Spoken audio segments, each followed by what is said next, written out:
Hello and welcome to the number one wrestling podcast in the world. We're your hosts, Eric and Elvis. Of course, we're brothers. Yep. A longtime wrestling fan. Super excited for this freaking episode. This is a bonus episode for you guys. We are not Eric and Elvis today, though. We are Roderick Strong.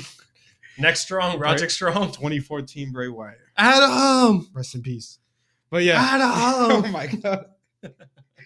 No, but this neck brace is really annoying. I gotta turn. It's a real neck brace. Yeah, I gotta turn. He came in order to talk and stuff. It's really funny, but no, it looked like a freaking robot. He got the glasses and everything. Yeah, and I had to let my hair grow out a little bit on the sides. I usually get my hair cut by then. But I kind of went. I try to go all out, even with the hand wrap. I bought a real lantern. It's a legend right there. Follow the buzzards. Yeah, you can turn that off. There you go. I was gonna blow, but whatever. It's fine. It's whatever. It wasn't in our budget. Anyways, this episode is a little bonus episode for you guys. We're going to be talking about blue light. The top 10. Yeah, let's go ahead and turn this blue, actually. Boom. There we go. Actually, no, let's turn it red. Halloween. Halloween's orange. Blood. Oh, whatever. Whatever. But yeah, this is the top 10 scariest wrestlers in WWE history. Just our opinion, some of them weren't even good wrestlers. It was just the character was scary. And yeah. Or some of them were there personally scary. Yeah. And we're not talking about scary, oh my God, terrifying. Oh no, yeah, it's just the character. The character gimmick, it's stuff like that. You don't understand if you're a wrestler. Yeah, you understand if you're a wrestling fan. I'm not scared of any of these. Yeah, I'm kind of one of them. One of them I'm scared of. But yeah, this is a little bonus episode for you guys for a little Halloween special. Of course, we just wanted to bring this out. Like we said, we're going to give out 2 episodes every other week. Just to throw a little extra content out there because what the heck not. Yep. But yeah, top 10 scariest wrestlers. We don't have separate lists. We kind of agreed on our list, so we decided to just make one top 10 list. We'll go back and forth. Exactly. Give our little thoughts on them. We're not going to go full breakdowns on all of them. Obviously, we just want to give out our takes and it's just a nice little fun Halloween. Yeah, a little fun Halloween thing where we can just chill, relax, and just have a good time. Talk our crap, basically. Yep. But yeah, let's get into this. Yeah, dude, the top 10 scariest wrestlers in WWE history. You can start off with number 10. Go for it. All right, so number 10, we got Papa Shango. Papa Shango. Shango. I don't even know how to pronounce it. I don't know. All I know he's basically played so if you know, the OGs know the Godfather, yeah. But this was before the Godfather. Papa Shango was played by the same character. He debuted on February 8th, 1992 on WWF Superstars, a very freaky voodoo character that would cast spells on his opponents. Yeah, he had causing them to vomit on the spot. He had a cane, a necklace with a skull, and a little smoke and stuff like that. Face painted like a skull. Types. Yeah, he was a very freaky voodoo type character with face paint. It was. So I wouldn't want to face him. He would just make you vomit on the spot. Heck no. Yeah, but pretty spooky, pretty creepy character. But yeah, as you said, he wasn't really booked well. Yeah, so it was a very short-lived character. It was only left at a year and a a half, and they cut the character, which it turned out for the best. It turned the Godfather character came out. Yeah, it was pretty funny. Now he's in the Hall of Fame. Yeah, so. But yeah, he had the potential to be a very terrifying character. It's just they kind of booked him terrifying. They cut it short. Yeah, but if you know just the character itself, it had to be making on the list. He was a very freaky dude. Yeah, well, he was also kind of put in there during the whole gimmicky era of WWE, where they were gimmicky based. But who remembers the Shockmaster? Repo Man, the Garbage Man. Yeah, they had a lot of stupid little gimmicks. But that had the potential to actually be a really good. It had a potential, but they didn't book it right. Yeah, I know what you mean. And they cut it short. But yeah, Vince just said that's it. Yeah, that's basically it. But like you said, it came out for the good thing. But if you see the video of they have the video of his debut on YouTube. Yeah, the crowd looks shook. They're like, "What the heck?" They're like, "What the heck is this guy?" It could have been something really cool. Honestly, I got McMahon on commentary, where he was actually a good commentator, but he played it well. It was pretty freaky. Yeah, pretty freaky. The music and everything. Guy. Yeah. If you haven't watched that, go ahead and watch. Yeah, it's pretty quick. It's a little 3 minutes. Yeah, just watch his debut at least. It was pretty cool. Pretty freaky guy. But making people vomit. Oh. Yeah, just imagine you're just trying to have a match with a guy and the dude's like, "No, I'm gonna make you throw up." Bro, what? Doing a bunch of crazy little spells and stuff. Yeah. So that was number 10. That was number 10. Number 9 for us was gonna be Demon Finn Balor. Demon Finn Balor, of course, is his alter ego in which he goes into his bag to basically be like, hey, I'm not losing this match. I'm going to pull out the unstoppable Demon Finn. Yeah. He basically, it was obviously Finn Balor, dresses up in his little freaking face paint, his little like body paint to look like crawling out in that creepy music. Looking like a little demon. Yeah, with a little creepy. I like that music. It's fire, though. Yeah, it goes perfect with the character. So it's not like scary, but the actual character itself, the demon part of Finn, is very, very good. Yeah, like I think so the NXT he debuted it in NXT in December of 2014. NXT Takeover. Anybody who knew him before that knew in New Japan that he would also face paint himself as well for his alter ego. But he did like a bunch of like different face paints there, like even like Spider-Man type stuff. And but over here was cool. The Demon NXT Takeover in 2014. Yeah, and he's had like a lot of iterations of like how it would look. He would change up the face paint. Yeah, a little bit. Basically terrifying as things like the damage doesn't do anything to him. He would nonstop destroy you, get up really creepy, like obviously like sticking out his tongue and all that stuff. I think like the best like iteration of him was when he did like the Jack the Reaper demon when they were in NXT and like in the UK. That was fire because he came out with like the top hat. Yeah, it was really, really cool. I don't know. That's why the character's in the list. Yeah, he's just freaking cool. And then, to watch. Let alone former NXT champion, he won the title it was cool. And he debuted in WWE on the main roster, SummerSlam 2016. The Demon, obviously Finn Balor. The Demon debuted SummerSlam 2016, where he beat Seth Rollins to win the inaugural Universal Championship, which lasted a day because he ended up messing up his shoulder. Broke his shoulder. He popped it back in place. Like I think he said 2 or 3 times during that match. We saw him one time when he was against the barricade. Yeah, you saw him pull it back in. He said, I remember in an interview, he said he did like at least 3 times. He had to pop it back in place. So that was a great match. That showed how good the Demon character was. It was a match. Good match. But great debut match, and then they ruined him because he ended up losing because his music started hitting when he was facing Roman Reigns as a demon, and then when it shut off, he just fell off the ropes, and it was freaking stupid, and he ended up losing. Yeah, I remember that. That was awful. That was a terrible way to book it. Yeah, but hopefully, obviously he's in the Judgment Day now, having a lot of success there. Yeah, Undisputed Tag Team Champion. I think it'd be cool. But once he gets back to singles, I'm pretty sure he'll bring it back. No, but imagine just throw away that. Imagine like a Judgment Day version of it where he comes out. Oh, it's like purple. Purple demon. That'd be cool. With purple lights, and he's still. That's sick. That's cool. Yeah, that'd be really cool. Yo, they should book that. Book that. Mania. Book that. If he has a singles version, it's still part of the Judgment Day. Yeah, that'd be fire. Demon. Yeah, hell yeah. That's actually. Yeah, that'd be cool. And he has like wings on the back and stuff. Yeah, that's fire. Cool. But yeah, that's Demon. So Finn that character is not dead. That's an easy way to revive it right to the top again. Currently, it's dead, and he hasn't used it in a while. And I'm pretty sure he said like he has. When was the last time he used it? Like against something? It was against Roman Reigns. When he lost in that terrible freaking way, which like pissed me off. Yeah, I remember that though. Yeah, that was a terrible way to book it. But I remember he did say he has no plans of bringing it back, but hopefully he does bring it back because it did scare the crap out of his opponents. His opponents would like hear the music, like the heart thumping and stuff, and be like, "What the heck?" That was perfect. The perfect intro, the heartbeat, and everything. It's just, I don't know, it was just really cool. But yeah, that was number 9 on our list for our scariest characters. Yeah. Go ahead. All right, so number 8 is a group. This is fire. I love the music. The Brood.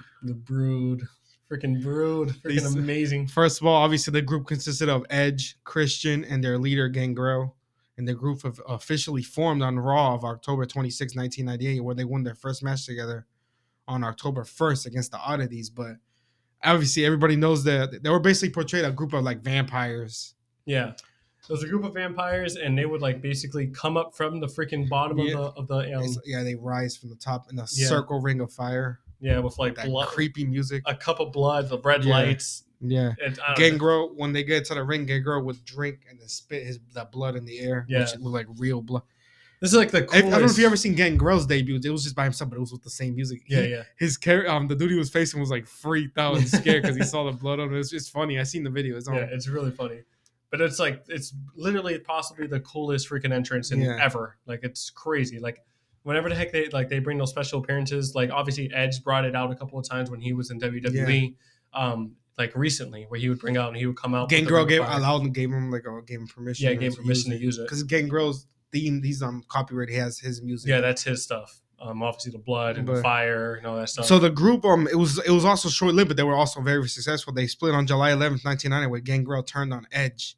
But the reason they're still on the list, obviously they were so scary, but they that group helped jumpstart the careers of two future Hall of Famers in Edge and Christian. Yeah, so obviously they're obviously going to be on this list. Yeah, they have to be on the list. Yeah, but they still freak people out. I'm pretty sure it wasn't like the Hardy Boys part of like the Brood at one point, like when Edge and Christian were not there. Obviously, I'm pretty sure they were in there for like a little bit.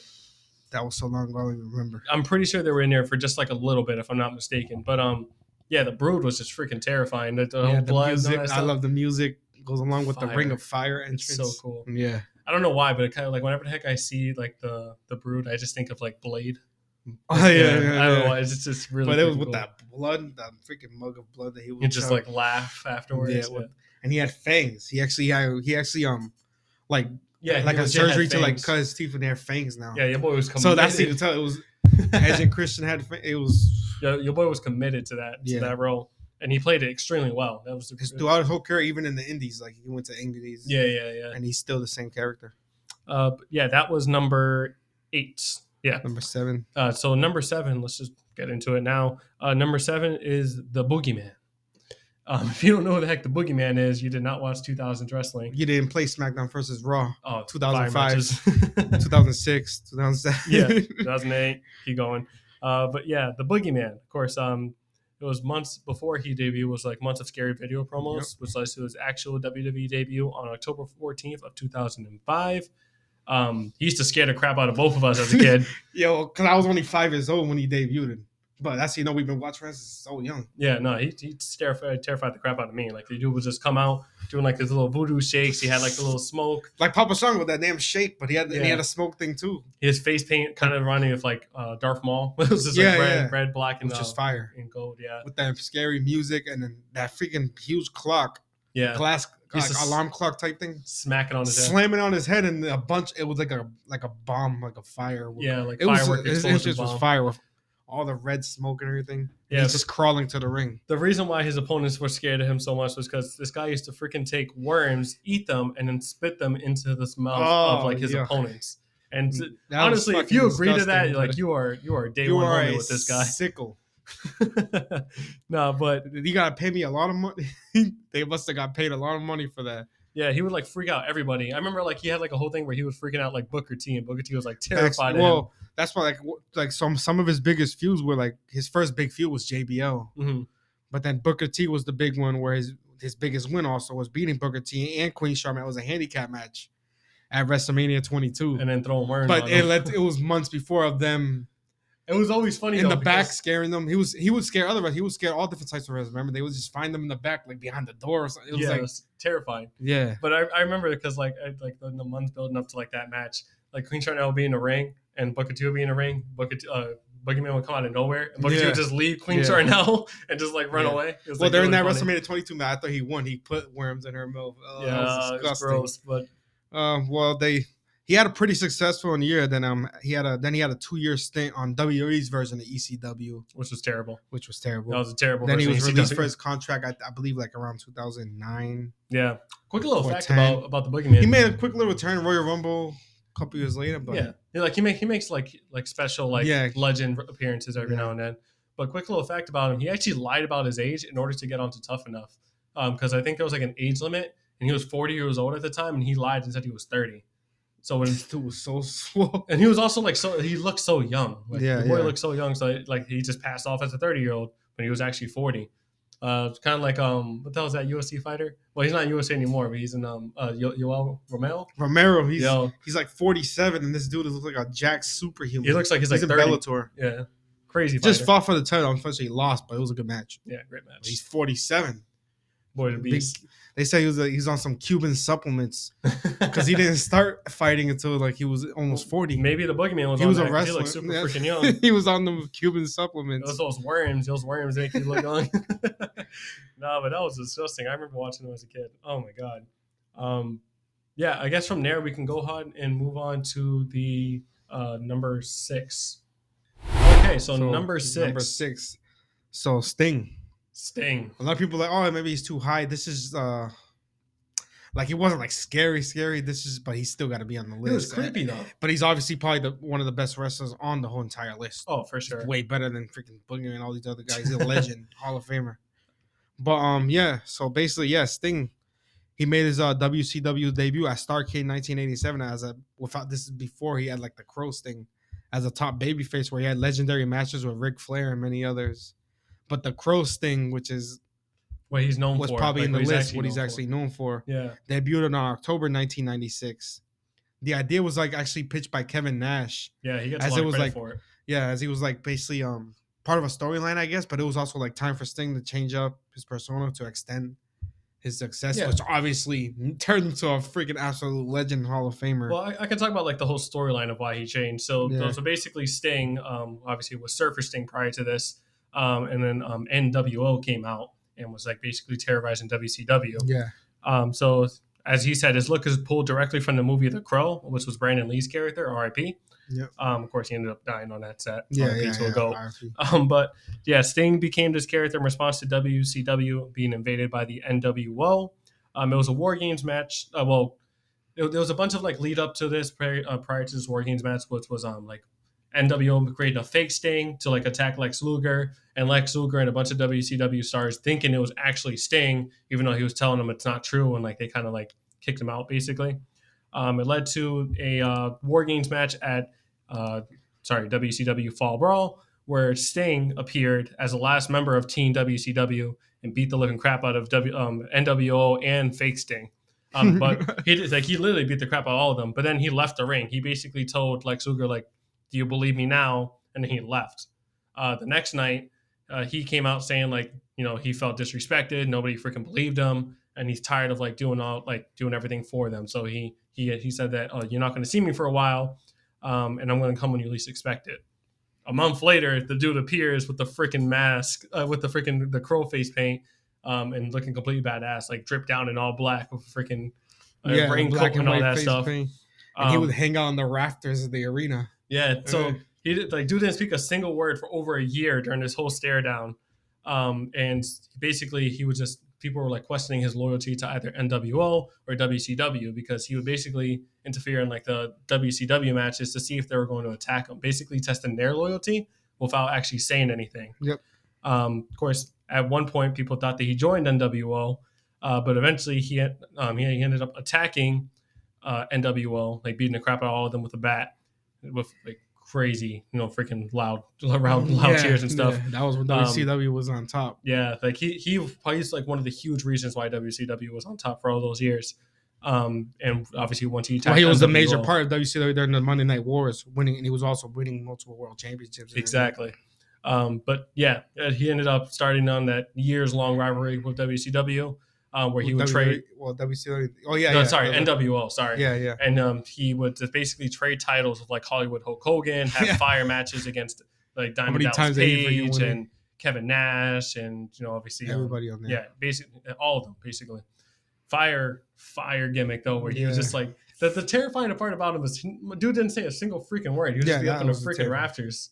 Like just staring down at everybody, like with the creepy face paint, just staring down, not saying a single word. Like obviously people are gonna be like, "What the hell are you doing?" Yeah. So obviously in 2001, after WCW they were bought by WWE, he decided not to go there. He went to he went to he went to like Indies and Japan, all this stuff, but most importantly TNA, where he actually won the TNA World Heavyweight Championship 4 times, and he was inducted to the Hall of Fame in 2012. Fire. And then obviously in 2014 we have that crazy. Finally, he makes his WWE debut. Yeah, and I really wanted him to face the Undertaker. Yeah, quickly feuding with Triple H. Though, remember I was at Survivor Series when he made his debut. Lost, but he still had a pretty successful little short WWE career, where he was also inducted to the Hall of Fame in 2016, where he announced his retirement. Yeah, retirement lasted a few years, but then he made his AEW debut in 2021 Revolution. Where he's been having some banger matches. Yeah. Your boy's like doing like stuff that he hasn't been doing in a long time. 60 years old, he freaking jumped off a ladder. I remember it was a few months ago. He jumped off a ladder onto the table outside the ring. Jumping off the rafters. Like obviously, as we know now, he announced he'll retire at Revolution 2024. Absolute freaking Hall of Fame career in all different promotions and everything. But yeah, just looking back at like his like originally what the heck the Crow character, the Crow Sting character was for. It was obviously to defend like the honor of like WCW against the NWO and all the changes that were occurring. Freaking fire gimmick. I don't know. It's like one of the best changes of all time, still going to this day. Yeah, still one of the greatest. That started in 1996. Yeah, well, he's started in 87 as the regular. Yeah, thing, but 1996 to now. No, that was like one of the greatest changes, like gimmick changes ever in history. Top baby face, like colorful. He had a little colorful paint. He just turned to this like dark, quiet, he went in creepy character. Dark, creepy character. Then he went to NWO Wolfpack when NWO were feuding against each other. Yeah. Then he went back to like the regular Sting. Went heel for a little bit, but nobody freaking cared about his heel. Nobody bought it. It was kind of like when Stone Cold Steve Austin turned heel, and like everybody was still cheering, like they didn't really care. Yeah. That's what they did with him because he was so over. But yeah, legendary career, legendary guy. Apparently one of the nicest guys ever, according to like a lot of sources, a lot of ex wrestlers who obviously worked in the same locker room as him. But yeah, that was number 6, Sting. Maybe he should have been higher on the list. I don't know, just because of all. But yeah, it's because also what else we got on the list too. That's why. Yeah, that's true. Number 5 is a little bit of a curveball because it's this is the curveball. This one where Sting could have probably went to 5 too. But. Yeah, but this dude was like just scary, just in real life. Like this boy, he was psycho, but legend though. The guy's great. Yeah, legend. But, yeah, number 5 is just because he's just scary in real life. New Jack. You guys don't know who that is. Yeah, if you guys don't know who the heck this hardcore legend is, you guys definitely should look into him. I'm pretty sure there's a Dark Side of the Ring episode on him. Yeah. No? Yeah. All right, watch that. It explains why he's on this list. He's different. Well, he was different. He passed away in 2021. So yeah, R.I.P. R.I.P. to him. Yeah, like okay, so like the stuff we're gonna be saying is like some of like the obviously bad stuff that he's known for, but according to like a lot of wrestlers who worked with him, apparently he was one of the nicest guys ever. And if you were on his good side, he was one of the safest wrestlers in the ring. If you were on his bad side, you were freaking screwed. You had the fucking crazy psycho New Jack. Life-threatening injuries if you were on his bad side. And that's why he's in part of the scariest characters because he was just a psycho. So again, he was one of the most hardcore wrestlers of all time. He was a psycho, in and out of the ring, even going to prison multiple times. That was before his wrestling career. He was in and out of prison for different things.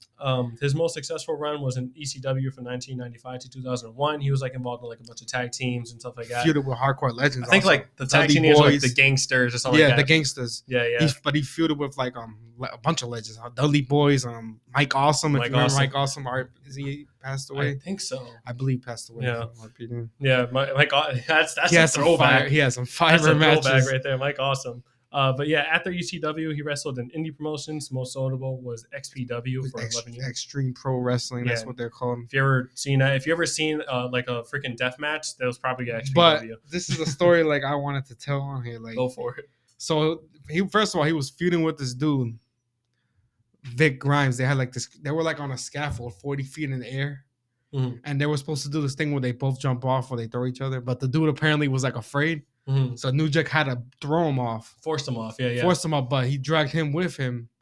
And he felt, he was a big dude. He landed on top of New Jack. This is 40 feet down, which cracked New Jack's skull. And he was in the hospital and out for like more than a year. Yeah. And apparently the real story, he said this on Vice on the Dark Side of the Ring. Like the dude never even like called him or like to apologize or even look for him, which is kind of messed up. It is kind of messed up if it's true. So they continued the rivalry about a year or something later. And they had another match just like that. But there was like mad tables stacked up, like 13 or 12 of them. And they were 40 feet in the air. This dude, New Jack, had a real taser. This wasn't in the script. He tased the dude with the tool telling him, okay, stop. He was literally yelling like, stop. Yeah. And he was just tasing him. And he was like, you die, motherfucker. Like, that's what you fucking get. And then he's tossed him off after he tased him on purpose. He was trying to throw him 40 feet like to miss the ring and kill him, basically. Yeah. He even said it. He admitted it. And he basically almost did. He only landed on two tables. Almost near the end of the ring. You've probably seen this video before because it's circled around media many, many times. But you have to watch that video. It's freaking insane. Like the dude almost died. Of course, another situation that he had was where he basically stabbed a wrestler in the middle of a freaking match. He stabbed William Jason Lane after he was hit with a stiff shot, basically. So apparently, his opponent William Jason Lane was basically hitting him with a bunch of stiff shots, and New Jack did not like that at all. So he freaking stabbed he pulled out like a makeshift shank basically and stabbed him 9 times and like started stomping on the guy. And apparently like a lot of people that get involved to get him off of him. Yeah, so he stabbed Lane in the back and the neck several times. Lane fell to the mat, rode out the ring, but New Jack just kept going after him and started stomping on this dude. Of course, New Jack was arrested for this, but the dude didn't even like press charges. Apparently, like the guy started like training with New Jack afterwards. Like he was just like, I don't know why. Like I don't know why the dude's crazy. But this is too. If you see New Jack, like obviously before he died, but this dude has mad razor scars all over his forehead from cutting, blading, and everything. Yeah, like if you would notice. But this dude is tasing people, throwing them off fucking 40 feet, little scaffolds, stabbing dudes. Yeah. This is why he's on the list. He's literally real life a scary fucking scary psycho dude. Motherfucker. But he's still a hardcore legend. Yeah, so RIP to a real one. Yeah, really. He's come on. I forgot what song. It's like a famous hip hop song. In the 90s. He had a fire theme. I can't remember, but it was good. It was a good match. That was good crazy. Match. Sorry. It was a good little time with New Jack. But we can move on to number 4 on our list. Go for it. All right, so number 4 is it's a guy who multiple gimmicks. They're all good. But so Mankind. So by the time, let's say he was a hardcore legend with successful careers in WCW and ECW as Cactus Jack before he even made his WWF debut as Mankind on April 1st, 1996. I seen the debut match. This dude came out pulling his hair with the creepy music. Yeah, like legit pulling out his hair. McMahon was on commentary with Jerry the King Lawler. And Jerry the King Lawler was like he made like a funny joke about him winning an ugly contest or something. He was ripping out his hair and like going crazy, but that's made the character. Yeah. He was like a basically mentally deranged dude who hung out in the boiler rooms of the arenas. Yeah, he was like deranged, like schizophrenic. Yeah, but the boiler room match was created by him. Remember, they had a couple of them. Big Show, he fought Big Show. A bunch of people. Like the whole thing with like his mask was basically he would cover his face because he thought that he was ugly and disfigured. And he would just talk about like a lot of his promos were basically talking like against humanity. Yeah. And as he said, he fought like a very hardcore style. Yeah. Like the boiler match, which he started, like you said. It was really freaking. I don't know if scary gimmick at first. I don't know if this was hyping up the match with the Undertaker. Mm-hmm. Have you ever seen this one promo he did? It's like 8 minutes long. It's on YouTube. Mm-hmm. It had creepy music in the background, and it was one of the creepiest promos I ever. It was Jim Ross interviewing him. Where he was talking about being bullied and stuff like that. Bullied, and then even how it's like his kids don't want to see him. It was like a crazy promo. He ended up giving ripping his hair out. Yeah, it was a really good. His promos were fire. Yeah, but they were like terrifying at that time. But look, you got to look. I don't even remember what it meant, but it was hyping up the Undertaker match. Yeah, because he was feuding with. It was like an 8 minute promo in the ring, but it was creepy. Yeah, and then he ended up doing giving Jim Ross a mandible claw afterwards too. Oh, that was that one too. It was same. Well, same yeah, one. mandible claw. That's the finisher he had. Yeah, it was really his most notable feud. Obviously, the Undertaker in one of the craziest Hell in a Cell matches of all time. Yeah. Obviously, we all seen the video, him getting thrown off the cell, then getting thrown through the cell, him refusing to leave on the stretcher. Yeah, dude. Just the tooth stuck in his, and he was smiling. Yeah, dude was just smiling the whole time. One of the toughest freaking. Yeah, but basically on the planet. Yeah, but basically, Mankind was like so freaking scary that they kind of wanted him to change up his gimmick. So that's why he started doing his he started switching his split personalities between like Dude Love and actually Cactus Jack. But Have a Nice Day, he would wear the shirt with the Mankind still the mask and sockle. But he had like a regular dress shirt and tie. He was still Mankind. Yeah, he was still Mankind, but he was more of like a funny gimmick at that point. As that Mankind though, he had during the Monday Night Wars, he beat The Rock on January 4th, 1999 to become the WWF champion. It was on a regular show too. Yeah, and he also gave us one of the best freaking promos ever, which was "It's Your Day" with the Rock, where he was saying it was his birthday. Yeah, and bringing out all the gifts. That shit was hilarious. This was like later on when he was already as like a baby face. But still, like the early Mankind was freaking creepy. It was creepy. Yeah, his promos and him ripping his hair out. Just try to find that Undertaker promo on YouTube. It's freaking creepy. Oh yeah, the one with Jim Ross. Yeah, that was good. Great. Really creepy and really disturbing. So you definitely gotta listen to that. But yeah, I remember watching that thing where he had The Rock's birthday celebration. I think that you can see that on YouTube also. It's like 40 minutes. Like they went over like he brought his freaking like his high school sweetheart or something. The funniest thing was it was all improvised apparently. Like so funny. Like that's hilarious. I mean, it just looks like it. The Rock looked like he was so confused. But The Rock obviously is so good at improvising. He's so good on the mic. He was freaking funny as hell too. Yeah, and then at the end he was like, "It's not my birthday, dumbass." He's like, "The Rock's birthday is like November 25th. You stupid son of a bitch." That's what he said. I don't know if that was the right date, but that's what he said. Freaking funny. It was the longest celebration at the end. He wasted time. Oh god, you gotta watch that if you haven't watched it. It's great. But yeah, that was number 4 on our list. We can get into our top 3. Okay, let's go ahead and get into the top 3 scariest wrestlers in WWE history. Of course, opinions, according to us. Yep. Number 3 on our list is going to be the big red monster, Kane.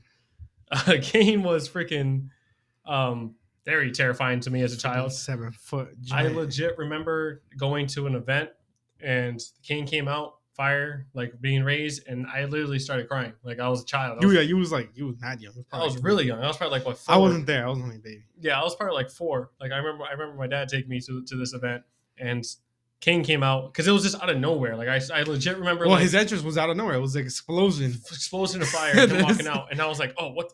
And I got scared and freaking obviously, started crying. So yeah, that's a little background story of me and Kane. That's why he's in my top 3. Dude terrified me as a child. But anyways, the Big Red Monster debuted in 1997, where he was when he interrupted the Hell in a Cell match between Shawn Michaels and The Undertaker.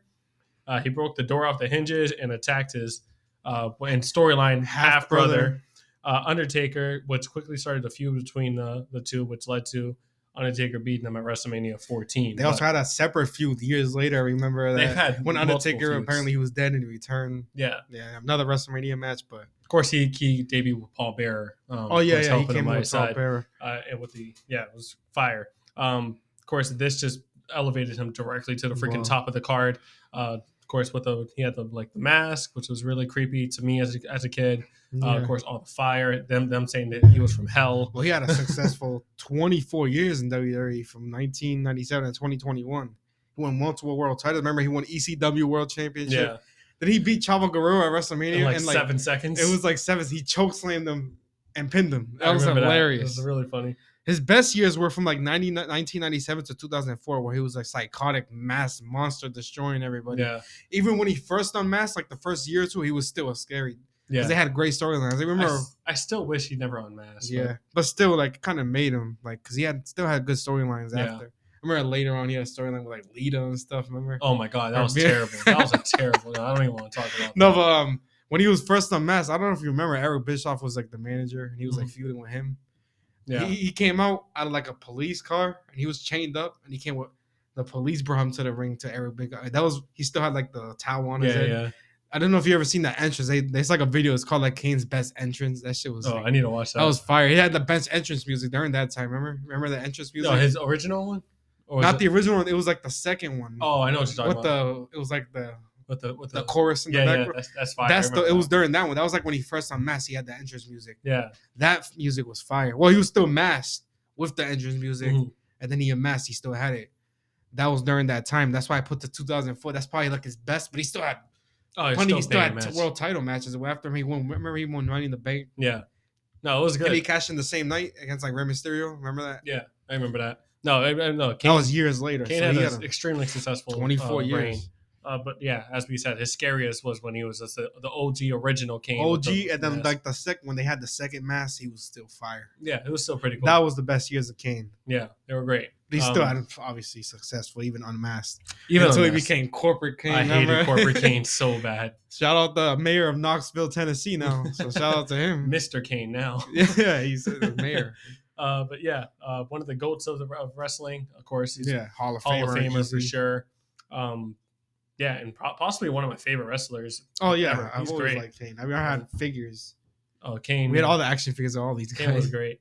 But yeah, let's go ahead and move on to number 2. You can go ahead with that. All right, so number 2 is, rest in peace, Bray Wyatt / the Wyatt family we put in. because Bray Wyatt. that made him at first. Well, we get to say Bray Wyatt in general. Bray Wyatt, all Bray his Wyatt gimmicks. in general, all his gimmicks, yeah. Yeah. But I put / Wyatt family because they count too. Yeah, of They were course. part of his gimmick. Yeah. So obviously he was one of the best characters of all time, easily. Yeah. When Bray debuted on the WWE roster. One of the greatest minds of all time in terms of wrestling. Even he was like little successful in NXT, but when he debuted on the main roster after weeks of like videos, he was like portrayed as like this cult leader alongside Eric Rowan and Luke Harper, obviously known as the Wyatt family. Later on, Braun Strowman. Later on, yeah, they had like the freaking sheet masks and stuff. But that group right there, they terrorized the main roster. But it was Wyatt's like charisma that stood out. Yeah, it was great. His best, because this dude, I don't know, even his promos were fire. Him with the damn entrance, the lantern. Yeah. With the freaking rocking chair. It was all perfect. Sister Abigail. The whole promos were always fire. Of course, he won that one of my favorite Elimination Chamber matches of all time. 2017. Yeah, that was a fire Elimination Chamber. His best feuds were like, he had a ton of feuds. Remember John Cena feud at WrestleMania? He had the AJ Styles feud, Randy Orton feud, Daniel Bryan feud. Yeah, he's had. There's too many. I can't even name them, but those are like some of the best feuds he's had. The Randy Orton one. Remember Randy Orton joined the Wyatt family? Yeah, I remember that. I forgot him. He was like an honorary member, and then they broke up and they had that feud. Yeah, that was fire too. Although the match was like the freaking cockroaches and stuff in the middle was stupid, but I didn't like that. Yeah. But he won the title in 2017, and then 2019 changed everything after the Firefly Funhouse appeared, and the Fiend was born. The Fiend was terrifying. And that was even more scarier than the original Bray Wyatt. Yeah. It's just the original Bray Wyatt had more charisma. That's why but that Fiend character was just terrifying. The mask is creepy. It's just really creepy. Yeah, the entrance, the mask, the lantern with his his head on it. Yeah. That was you should have got that one. That would have been cool. Yeah, I'm not spending no damn $200 on that. Yeah, it's freaking cool though. But yeah, I remember when he first debuted the Fiend, everybody was like, "What the hell is that?" That creepy ass music, and I don't know. It was he had that's another thing too. Bray Wyatt's intro music, every single one that he's ever had has been freaking fire. Yeah, and I think about like the same band. There's just the remixes. It's the same band. You can tell by the voice. It's just remixes. No. All three of them are remixes. All I know is way different beats and stuff, but it's like the same band that was doing it. Because remember at WrestleMania 30, he had the band performed. His entrance, it's that same band. Yeah, it was fire. But yeah, of course, then WWE messed up the whole Fiend thing, so he ended up. But it was good for a while though. He won the title. Oh, it was really good. It was. He had Alexa Bliss by his side when he made her. She could have been on the. Remember, he made her scary as hell. Yeah, it was pretty. Yeah, she was pretty creepy as well. Yeah. But yeah, he won he knew that Universal Champion Crown Jewel. Yeah, but then he lost in a terrible match against Seth Rollins. But Crown Jewel 2019 is when he won. Yeah. He was released by WWE after that. The stupid decisions by Vince. But it's fine because he came back with the Uncle Howdy character and him being himself. First of all, his return is one of the best returns ever. Remember, the crowd went wild. I went nuts. And then he had that dramatic promo. Yeah, we were there. He showed the real self. Yeah, he showed his real self. Yeah. Oh yeah, we were there. Yeah, we were there at SmackDown. It was great. He showed his real self, and that was freaking crazy. It was great. God, RIP to a legend. That's why I had to.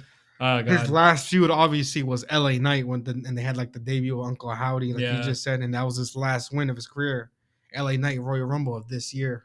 Yeah, it was that. What was that match called? It was like the Mountain Dew Lights Out match. It was something like that, but it was pretty cool. It was still a good match. They had like that finish. It was a good match in the crowd when he threw him off something, but so obviously rest in peace. Yeah. He was gone way too soon in his 30s. Still surprising to me, and still one of the best characters of all time. Switched too. One of the best wrestlers also.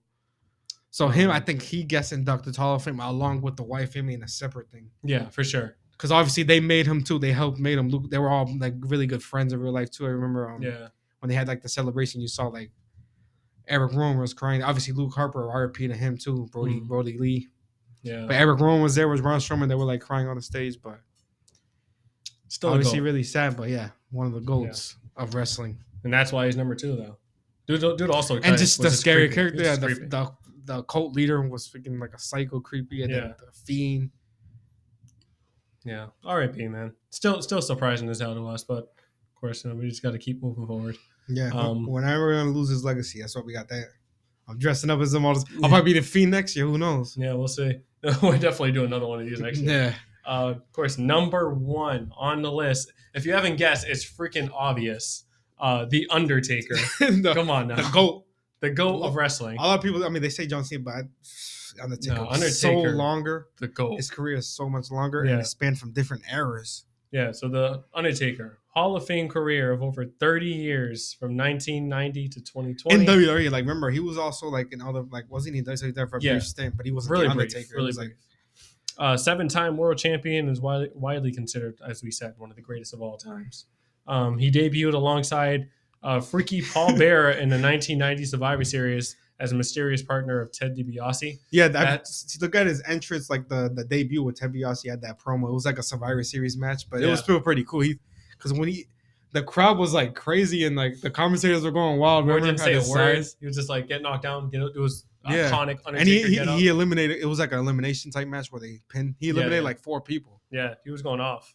That was a great debut. People. Great debut. But during that, it was so he lasted. It's crazy how he lasted that like that little era. That was still during like that gimmicky era. Yeah, Dusty Rhodes was in that match. All those people to the Attitude Era, till Ruthless Aggression Era. Yeah, it was good. So still like obviously until like now he's retired. So now, like the whole gimmick at first was like him being controlled by Paul Bearer and like this magical urn. Yeah, like, I guess like held the ashes. He was like an Undertaker type thing. Yeah, he was Undertaker, obviously the person who takes people's lives basically. Yeah. Remember they had promos of him building like caskets and stuff. That's what I meant. That's what an Undertaker is. That's what I meant. Yeah, it was really cool. But of course, his gimmicks have changed over time as well. Like he's had like gimmick changes between him becoming what was it, a biker taker, I guess you want to say. American Badass. In 2000, he returned in human, like because he had like a brief where he was like gone for a little bit. Yeah, 2000 he had to return like in human form, like dead man walking biker gimmick was just successful, and it showed his charisma.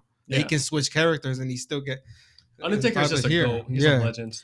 You gotta love Undertaker. Yeah. And I don't know if you know that his eye roll. Remember the eye roll? Yeah, that was an off-script thing where it was during a match during his early years. Mm-hmm. He was choking somebody in the turnbuckle. He looked right into the camera and did the eye roll. Yeah, and apparently everybody backstage was so freaked out, and Vince loved it so much that obviously they made it like a signature.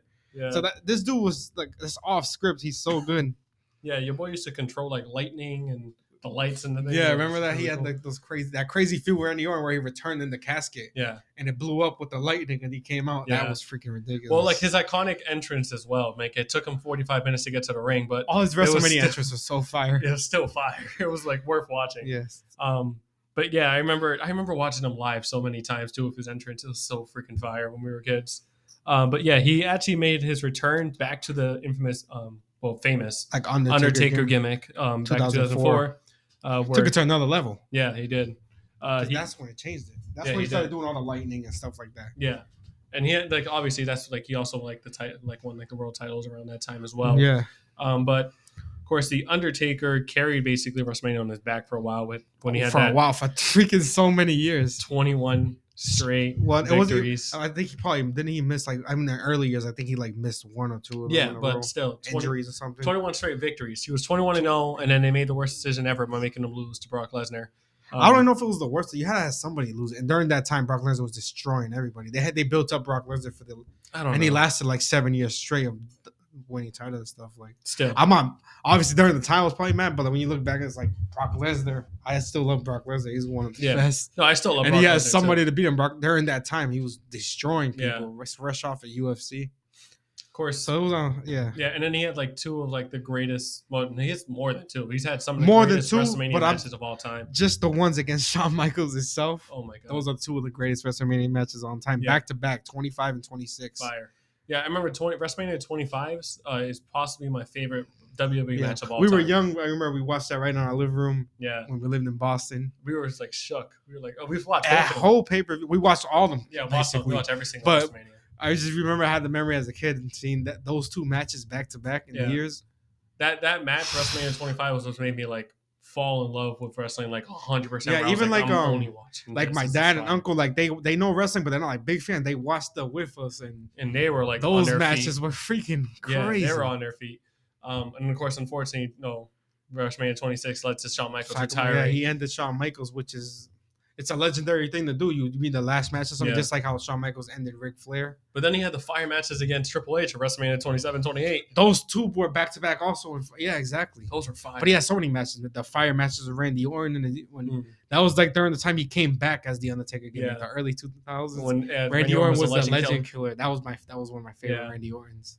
Hey, heel bald Randy Orton could have been on this list. He was terrifying. Oh, was taking names of. Oh my god, he was considered the Viper. Well, he was considered the legend killer, but he was still the legend killer by that time. Yeah, he was like punting. He punted John Cena's dad. He punted Stephanie McMahon. he had Triple H tied up when he did it, and then he like kissed her or something. Yo, he was a menace. He was a menace. That's what it wasn't like a scary. He was just a menace. Yeah, but it was scary. Like, oh my god, this dude was gonna do whatever the heck he needs to in order to get his title shot or get under your nerves. But anyways, the Undertaker, 30 freaking years of greatness. Obviously a Hall of Famer now.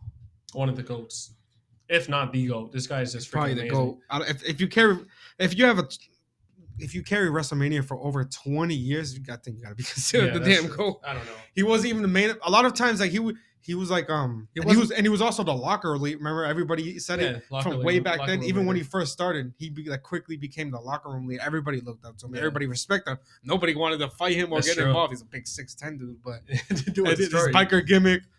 But no, he was everybody respected him in the locker room all these years, and there's all the stories. You see all these little documentaries. He's always been the locker room leader. Whenever something happened, he'll make like this or like something. Yeah, he'll comment down. He would make it right. He was definitely and Vince respects him so much. Like him and Vince are this close. Yeah, they were really close. They were actually at that Fury fight yesterday together. Oh, were they? They were together. Vince is like, he look good. He's like on a cane and stuff. Dude's getting older. He had a surgery actually, but yeah. But anyways, Undertaker, one of the Hall of Famers. Everybody respects him. Everybody loves him. Yeah. That was our list. That was number one. We would love to hear. I don't think number one wasn't. There was no argument for number one. No, 100%. No. Number two, I'm glad I think Bray Wyatt fits very well in number two, and then Kane number three. Yeah, for sure. I think the top three is solidified. Yeah, that's definitely solidified. The rest of the list you can move wherever you want. Yeah, no, for sure. But that was basically our top 10 list of the scariest wrestlers in WWE. Let us know if we missed anybody too. No, for sure. In the comments, please let us know. Like, make your list. I want to read your list. We'll definitely give us some ideas too in the comments. Like, we like to hear like feedback and ideas in the comments. Oh, for sure.